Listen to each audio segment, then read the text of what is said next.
All this week, WBBM is profiling local members of Team USA now in Paris for the Olympic Games, including one whose road to gold includes long commutes on 294. It's Evita Grishkines, Team USA's sole rhythmic gymnastics qualifier, who lives in Orland Park and trains at the North Shore Rhythmic Gymnastics Center in Deerfield. Leave my house around 7, wait in traffic for a while, arrive around 8:30, train till let's say 12 o'clock, have a little break, 2-3 hours, and then do another 3 to 4 hour training depending on the day, finishing up with some physical therapy and heading home. She's been going up and back since she was 4 years old, even when Grishkines was a student at Columbia in New York City. I'd say the most fun experience is traveling with a hoop.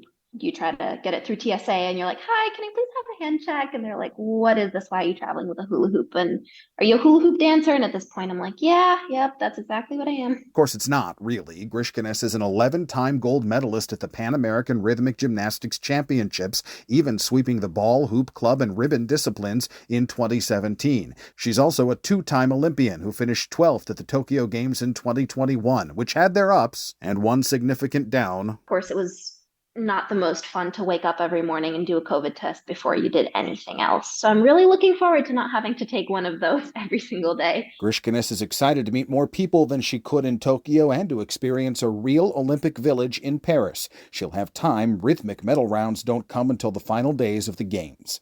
Rick Gregg, News Radio 105.9 WBBM. Discipline, accountability, dedication, all traits that have Chicago's Kennedy Blades on the road to gold. When Blades says winning a gold medal is a lifelong dream, she is not exaggerating. Ever since I was 7, I've been doing wrestling full time. When I was a little girl, I never really went to the birthday parties I was invited to. I never went on like the school trips because I had to train or I had a tournament or something. But my goal was to like win a state title that year, win national, stuff like that. So I knew that I had to sacrifice. Blades even went to boarding school in Pennsylvania for wrestling and to Arizona State because it was near one of the nation's top wrestling clubs. Now, at 20, she is headed to Paris and a party that will make all the sacrifice worth it. The opening ceremony is going to be amazing. Like, it's going to be an experience that, will be unforgettable. I don't care if I'm fangirling because it's like, I hope it's not once in a lifetime, but if it is, like, at least I get the opportunity. So I'm just going to, take it as I can. She won't be alone. She's never been alone. Her slightly younger sister, Karina,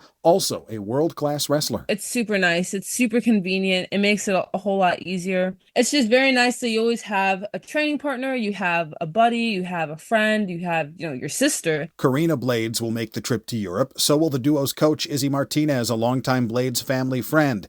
And hopefully they'll see Kennedy realize that dream. I just can't wait till like when I get on the podium and the national anthem's playing. Like I don't know. I know I will just not stop smiling because the last time I heard the national anthem was when I won Worlds in 2021. So it's like, all right, Kennedy, this is the year. Let's do this. Rick Gregg, News Radio 105.9 WBBM. All this week, WBBM is profiling local athletes on the road to gold to Paris for the Summer Olympics, including one whose sport has become a family affair. Fencing has taken Filip Dolagevich around the world, but at the beginning, he was just tagging along. I started after my older brother, and so I saw kids playing with swords at 8 years old and thought that was super cool, and I was really dying to try it. Turns out young Philip, who eventually beat his brother in high school, had quite a bit of talent, and when the coach of what is now the Midwest Fencing Club at 6100 North Cicero had to go back to Europe, my parents decided to take over the club as a business. My dad is helping out at the club. My older brother is one of the coaches at the club. And Philip is the Olympian. Almost. He's an alternate, but in saber fencing, that's mostly a technicality. I get to compete during the team event, so I'm the 4th. So that means I'm part of the team and I can get subbed in whenever someone gets injured or isn't feeling it that day, or strategically I can also just be subbed in. Dolagevich grew up in Park Ridge and went to Maine South, but his skill with the saber took him to Harvard, where he was the NCAA national champion in 2022, and where he went to school with all 3 other members of Team USA saber fencing. They all spent the summer sparring against each other in New York, though Philip's heart remains in Chicago and with the family business, which boasts 16 alumni who have gone to college thanks in part to the sword. Come try fencing at the Midwest Fencing Club. They're always open and always looking for new students to come try it. Rick Gregg, News Radio 105.9 WBBM.